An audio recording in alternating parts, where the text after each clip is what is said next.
Get your ass out of bed. Got some coffee waiting on you.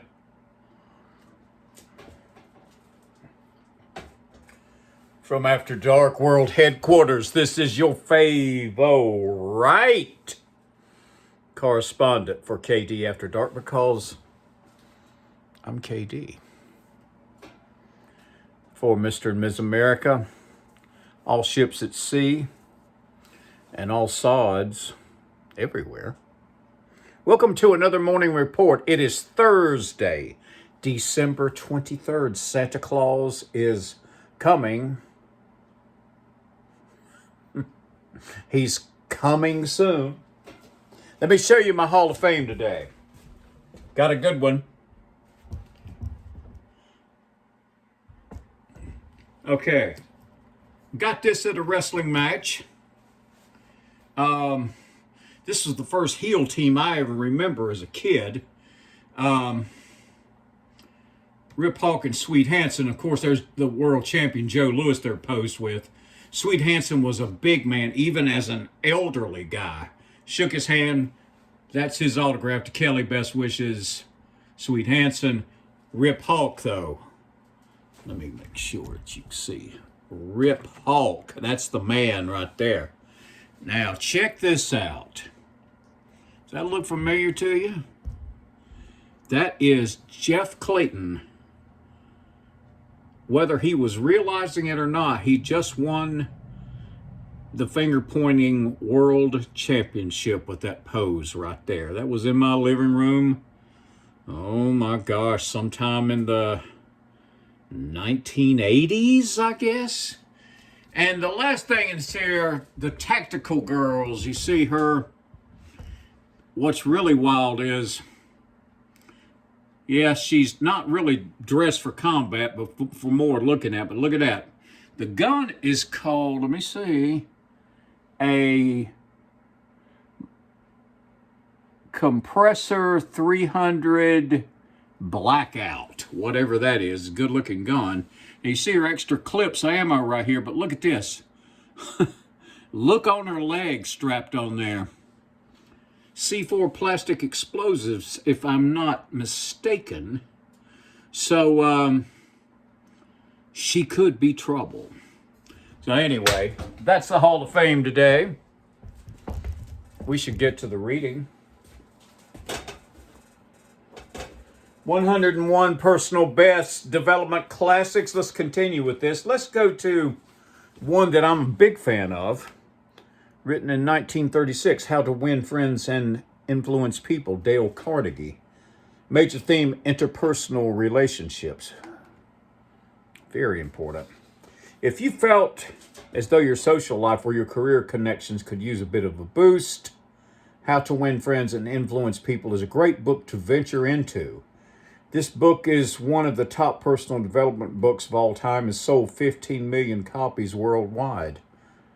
Oh, it's popular, all right. I'm a little surprised it hadn't sold more than that. Thousands of people have put their strategies described in this book to good use to gain power over their lives and breed a higher level of confidence and success with dealing with others. I could highly recommend How to Win Friends and Influence People, a classic for good reason. Let's continue a little bit more with Escape the Wolf with Risk Mitigation, a book used for travelers. I would say more businessmen than anything else, but here's a little bit of help. I've been arrested. What do I do now? Now, this is assuming you're in some foreign country. Check this out. Foreign police and intelligence agencies detain people for a myriad of reasons, or for no other reason than suspicion or curiosity.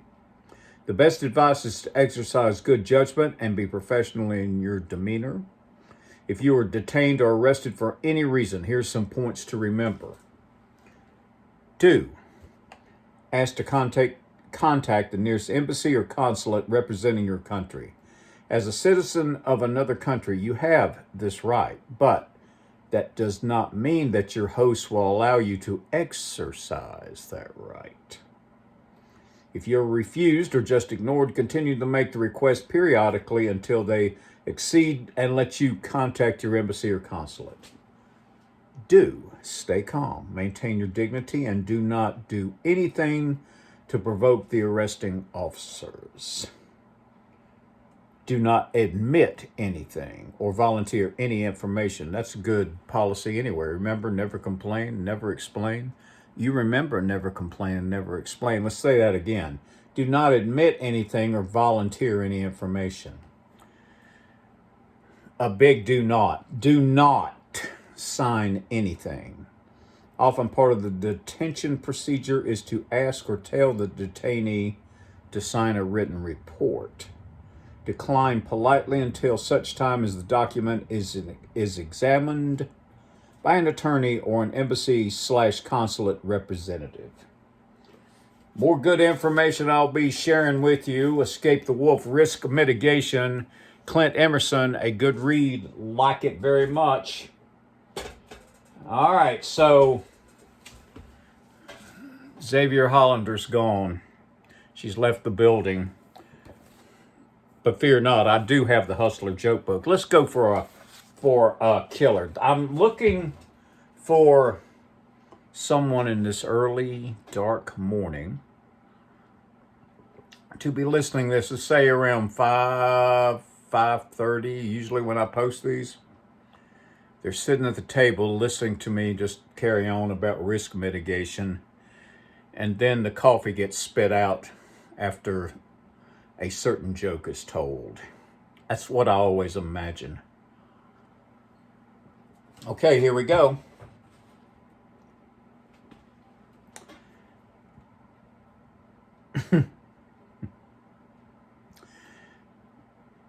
Gather around for this one. What's the trouble, Mac? The sympathetic bartender questioned the morose drinker. Why don't you tell me about it? I got caught today screwing my next door neighbor, groaned the fellow. Hey, that's heavy. Who caught you? Pursued the bartender. Her husband? No, moaned the drinker. The guy's wife.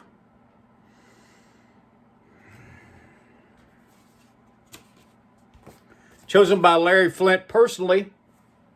All right, we're going to wind this up with, I want to continue with Cult TV just for a few minutes, just because I was thinking about the death of Michael Nesmith just a few days ago. I always enjoyed the Monkees. I like their music very much. I like their TV show. So let's get in some inside information on the Monkees TV show. The Beatles weren't pioneers only in music. Their first two films, A Hard Day's Night and Help, introduced a freewheeling, nonsensical comedy style that was original as it was successful. Both films ranked in the annual top 20, so why not adapt it to television? In 1965, producers Bob Ralphson and Bert Schneider decided to do just that. The problem, who would star in it? At first, real rock groups were auditioned, including the Lovin' Spoonful. But the producers concluded that amateurs would be better. If you hired professionals, says Ralphson, you wouldn't get the primitiveness we are looking for. So they took an ad out in Variety asking for 4 insane boys. The headline said, madness.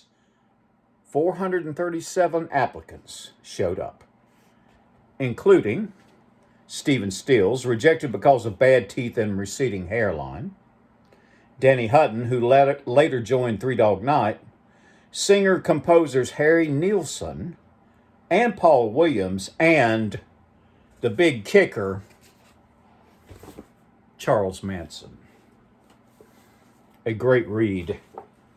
We'll continue with this. God bless Mike Nesmith and his family.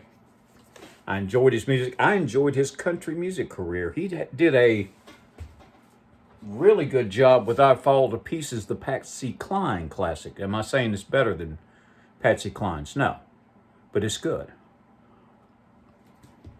We shall end today. I know somebody sitting at home said, wait. No Gene Tracy? Gene Tracy. For the Christmas holiday spirit, 4 guys and a lady were shipwrecked on an island. 4 guys, 1 lady, shipwrecked on an island. Well, the lady was so embarrassed and shamed by what she'd been doing with these 4 guys, she killed herself.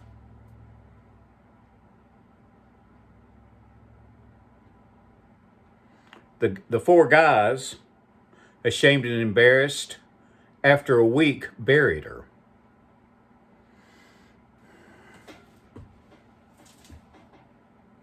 This concludes your morning report. You got consequential shit to do. Remember that, my eye itches.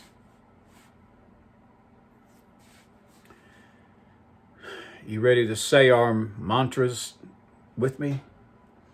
Here we go. Always be nice until it's time not to be nice. Be kind to animals. Why is my nose itching so much today? Discipline equals freedom. Never complain and never explain. And my newest one, which I shall continue to say and preach to you, you don't have unlimited time. Don't you know that? It's time to get consequential shit done. Today. Now. When's the best time? Right now. So from Mr. and Ms. America, all ships at sea, and all sods everywhere, this is your favorite correspondent, KD, wishing you a great holiday season, wishing you that you will continually improve and get consequential shit done, because I want to see you wandering the earth with me, getting into adventures. I wish you a wonderful day.